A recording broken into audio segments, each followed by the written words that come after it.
എല്ലാവർക്കും നമ്മുടെ ഒരു പുതിയ വീഡിയോയിലോട്ട് സ്വാഗതം. അപ്പോൾ ഇന്നത്തെ നമ്മുടെ റെസിപ്പി എന്ന് പറയുന്നത് ഇടിയപ്പം അല്ലാന്നുണ്ടെങ്കിൽ നൂൽപുട്ട് എങ്ങനെയാണ് നമുക്ക് എളുപ്പത്തിൽ റെഡിയാക്കി എടുക്കുക എന്നുള്ളൊരു നല്ലൊരു വീഡിയോ ആണ് കേട്ടോ.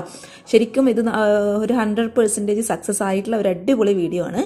അപ്പോൾ എല്ലാവരും ഒന്ന് കണ്ടു നോക്കുക. ഇടിയപ്പം ചിലപ്പോൾ നമ്മൾ ആ ഒരു സേവനാഴിയിൽ നിന്ന് വരാനായിട്ട് ബുദ്ധിമുട്ടുള്ളവർ ഒത്തിരി പേരുണ്ടാവും. അങ്ങനെയുള്ളവർക്ക് തീർച്ചയായിട്ടും ഉപകാരപ്പെടുന്ന നല്ലൊരു വീഡിയോ ആണ് കേട്ടോ. അപ്പോൾ കണ്ടു നോക്കിയിട്ട് ഇതുപോലെ ഒന്ന് ട്രൈ ചെയ്ത് നോക്കുക, ഉറപ്പായിട്ടും സക്സസ് ആകും. വീഡിയോ ഇഷ്ടപ്പെട്ടാൽ ലൈക്ക് ചെയ്യുക. പുതുതായിട്ട് നമ്മുടെ ചാനൽ ആരെങ്കിലും കാണുകയാണെന്നുണ്ടെങ്കിൽ സബ്സ്ക്രൈബ് ചെയ്തിട്ട് സപ്പോർട്ടും കൂടി ചെയ്യുക കേട്ടോ. അപ്പോൾ നമുക്ക് വേഗം തന്നെ ഈ ഒരു ഇടിയപ്പം റെസിപ്പി എങ്ങനെ ഉണ്ടാക്കുന്നതെന്ന് ഒന്ന് കണ്ടു നോക്കാം. അപ്പോൾ ഈ ഒരു ഇടിയപ്പം റെഡിയാക്കി എടുക്കാൻ വേണ്ടിയിട്ട് 1 കപ്പോളം വരുന്നിട്ടുള്ള നൈസായിട്ടുള്ള അരിപ്പൊടിയാണ് കേട്ടോ ഞാൻ എടുത്തിട്ടുള്ളത്. നമ്മൾ അപ്പം ഇടിയപ്പം ഒക്കെ ചുടാനായിട്ട് ഉപയോഗിക്കുന്ന ഏറ്റവും നൈസായിട്ടുള്ള പൊടി വേണം നമ്മൾ എടുക്കാൻ വേണ്ടിയിട്ട്. അതിപ്പോൾ 1 കപ്പോളം വരുന്ന അരിപ്പൊടി ഞാനിത് ഈ ഒരു പാനിലോട്ട് അങ്ങോട്ട് ഇട്ട് കൊടുക്കുകയാണ്. അപ്പോൾ ഈ ഒരു പാനിൽ വെച്ചിട്ടാണ് നമ്മൾ ഉണ്ടാക്കിയെടുക്കുന്നത് കേട്ടോ. അപ്പോൾ ഇത് ഈ ഒരു പാനിൽ 1 കപ്പോളം വരുന്ന അരിപ്പൊടി ഞാൻ ഇട്ട് കൊടുത്തിട്ടുണ്ട്. ഇനി ഈ ഒരു പൊടിയിലോട്ട് നമ്മൾ അരിപ്പൊടി അളന്നെടുത്തിട്ടില്ല അതേ ഒരു സെയിം കപ്പിൽ തന്നെ 2.5 കപ്പോളം വരുന്ന സാധാരണ വെള്ളവും കൂടി നമുക്ക് ഒഴിച്ചു കൊടുക്കാം.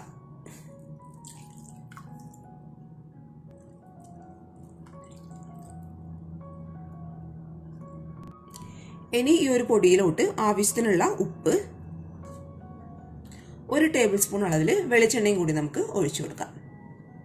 ഇനി ഒരു പൊടി നമുക്ക് നന്നായിട്ട് ഒന്ന് മിക്സ് ചെയ്തിട്ട് എടുക്കാം കേട്ടോ. അപ്പോൾ മിക്സ് ചെയ്യാനായിട്ട് എളുപ്പത്തിന് വേണ്ടിയിട്ട് ഞാൻ ഇതുപോലുള്ളൊരു വിസ്കാണ് കേട്ടോ എടുത്തിട്ടുള്ളത്. ഇനി ഇതുപോലുള്ളൊരു വിസ്ക് ഇല്ലെങ്കിലും കുഴപ്പമൊന്നുമില്ല, നിങ്ങളുടെ കയ്യിൽ സ്പൂണ് വെച്ചിട്ട് മിക്സ് ചെയ്ത് കൊടുത്താലും മതി. പക്ഷെ പൊടിയിൽ ഇതുപോലെ കെട്ടിക്കിടക്കുന്ന കട്ടകളും കാര്യങ്ങളൊക്കെ കംപ്ലീറ്റ് ആയിട്ട് ഉടച്ചു കൊടുത്തിട്ട് നല്ല ലൂസായിട്ടുള്ള ബാറ്റർ ആക്കിയിട്ട് റെഡിയാക്കി എടുക്കാം. അപ്പോൾ നന്നായിട്ട് നമുക്ക് ആദ്യം ഒന്ന് മിക്സ് ചെയ്തിട്ട് കൊടുക്കാം.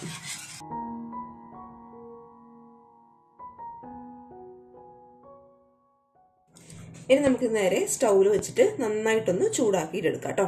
നമ്മൾ ഒഴിച്ചു കൊടുത്തിട്ടുള്ള ആ ഒരു വെള്ളമൊക്കെ കംപ്ലീറ്റ് ആയിട്ട് വറ്റിച്ച് നന്നായിട്ട് ഡ്രൈ ആക്കി എടുക്കണം. അങ്ങനെയാവുന്ന സമയത്ത് നമ്മൾ ഈ ഒരു ഇടിയപ്പത്തിന്റെ മാവ് നന്നായിട്ട് അങ്ങോട്ട് സോഫ്റ്റ് ആയിട്ട് മാറും. അപ്പോൾ ഒരു മീഡിയം ഫ്ലെയിമിൽ വെച്ചിട്ട് നമുക്ക് ഈ ഒരു വെള്ളമൊക്കെ കംപ്ലീറ്റ് ആയിട്ടൊന്ന് വറ്റിച്ചിട്ടെടുക്കാം.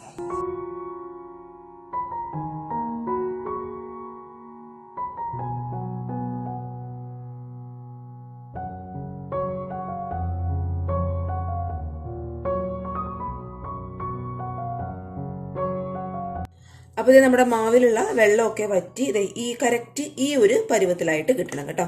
അങ്ങനെയാവുന്ന സമയത്ത് നമുക്ക് പതുക്കെ സ്റ്റൗ അങ്ങ് ഓഫ് ചെയ്ത് കൊടുക്കാം. എന്നിട്ട് ഒരു 5 മിനിറ്റ് നമുക്കിതൊന്ന് അടച്ചു വെച്ച് കൊടുക്കാം. അപ്പോൾ നമ്മുടെ ഈ ഒരു മാവ് അടച്ചു വെച്ചിട്ട് ഏകദേശം ഒരു 5 മിനിറ്റ് ആയിട്ടുണ്ട് കേട്ടോ. ഇളം ചൂടുണ്ടാവും ഈ ഒരു മാവ്. അപ്പോൾ ചൂടോട് കൂടി തന്നെ ഒന്ന് കുഴച്ചിട്ടെടുക്കുക. പിന്നെ കുഴച്ചെടുക്കുന്ന സമയത്ത് കയ്യിൽ ഒട്ടിപ്പിടിക്കുന്നുണ്ടെങ്കിൽ കയ്യിൽ കുറച്ച് ഓയിലോ അല്ലാന്നുണ്ടെങ്കിൽ വെളിച്ചെണ്ണ തടവി കൊടുത്തതിന് ശേഷം നല്ല സോഫ്റ്റ് ആയിട്ട് അങ്ങോട്ട് കുഴച്ചെടുക്കുക കേട്ടോ. ഈ ഒരു സമയത്ത് തന്നെ നമ്മുടെ മാവ് നല്ല സോഫ്റ്റ് ആയിരിക്കും തൊടുന്ന സമയത്ത് തന്നെ. അപ്പോൾ ഇത് ഒന്നും കൂടി സോഫ്റ്റ് ആക്കാൻ വേണ്ടിയിട്ട് കൈ വെച്ചിട്ട് നന്നായിട്ടൊന്ന് കുഴച്ചിട്ടെടുക്കാം. നന്നായിട്ട് കൈവച്ചിട്ട് സോഫ്റ്റ് ആയിട്ട് കുഴച്ചെടുത്തിട്ടുള്ള മാവ് ഇനി നമുക്ക് ഈ ഒരു സേവനാഴിയിലോട്ട് അങ്ങോട്ട് മാറ്റി കൊടുക്കാം കേട്ടോ. അപ്പോൾ അതിന് മുന്നേ കുറച്ച് വെളിച്ചെണ്ണ ഞാൻ ഈ ഒരു സേവനാഴിയിലോട്ട് അങ്ങോട്ട് ആക്കി കൊടുക്കുകയാണ്. നമ്മുടെ മാവ് സ്മൂത്തായിട്ട് അങ്ങോട്ട് നമ്മുടെ ഇഡ്ഡലി തട്ടിലോ അല്ലാന്നുണ്ടെങ്കിൽ ഇടിയപ്പത്തിന്റെ പാത്രത്തിലോ വീഴാൻ വേണ്ടിയിട്ടാണ് കേട്ടോ. അപ്പോൾ കുറച്ച് വെളിച്ചെണ്ണ ഒന്ന് ഇതുപോലെ ഒന്ന് ആക്കി കൊടുക്കുക. ഒരുപാട് വേണ്ട, കുറച്ച് മാത്രം മതി കേട്ടോ. കുറച്ച് മാവ് എടുത്തിട്ട് നമുക്ക് ഈ ഒരു സേവനാഴിയിലോട്ട് അങ്ങോട്ട് വെച്ച് കൊടുക്കാം.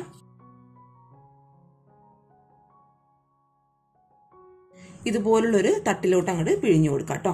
അപ്പം നമുക്ക് ഇതുപോലെ ഇനിയെല്ലാം സാധാരണ ചെയ്യുന്ന ഒരു മെത്തേഡ് തന്നെയാണ് ഇത്. നല്ല സ്മൂത്തായിട്ടുള്ള നമ്മുടെ ഇടിയപ്പത്തിൻ്റെ മാവ് കറക്റ്റായിട്ട് നല്ല സ്മൂത്താണ് കേട്ടോ. ഇതുപോലെ അങ്ങോട്ട് വരുന്നുണ്ട്, നിങ്ങൾക്ക് കാണുമ്പോൾ മനസ്സിലാവുന്നുണ്ടാവും. പെട്ടെന്ന് കഴിയും കേട്ടോ. ഈ ഒരു രീതിയിൽ നമുക്ക് പെട്ടെന്ന് റെഡിയാക്കി എടുക്കാൻ പറ്റും.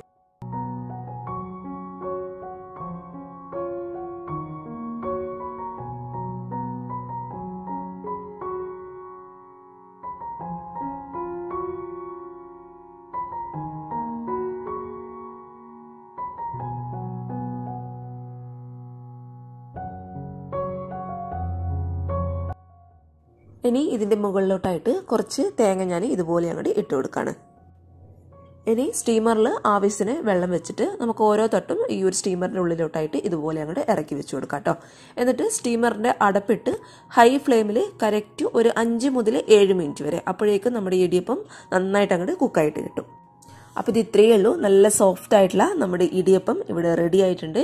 ഇതുവരെ ഇതുപോലെ ട്രൈ ചെയ്യാത്തവർ ഉറപ്പായിട്ടും ഒരു തവണ ഇതുപോലെ ഒന്ന് ട്രൈ ചെയ്ത് നോക്കാം കേട്ടോ. നല്ല സ്മൂത്ത് ആയിട്ട് നമുക്ക് സേവനാഴിയിൽ കൂടി മാവിങ്ങോട് ഇറങ്ങി വന്നോളും. അപ്പോൾ എല്ലാവർക്കും ഇഷ്ടമായെന്ന് വിചാരിക്കുന്നു. ഇഷ്ടപ്പെട്ടാൽ വീഡിയോ മറക്കാതെ ഒന്ന് ലൈക്ക് ചെയ്തേക്കാം. പിന്നെ പുതുതായിട്ട് നമ്മുടെ ചാനൽ ആരെങ്കിലും കാണുകയാണെന്നുണ്ടെങ്കിൽ സബ്സ്ക്രൈബ് ചെയ്തിട്ട് സപ്പോർട്ടും കൂടി ചെയ്യാം കേട്ടോ.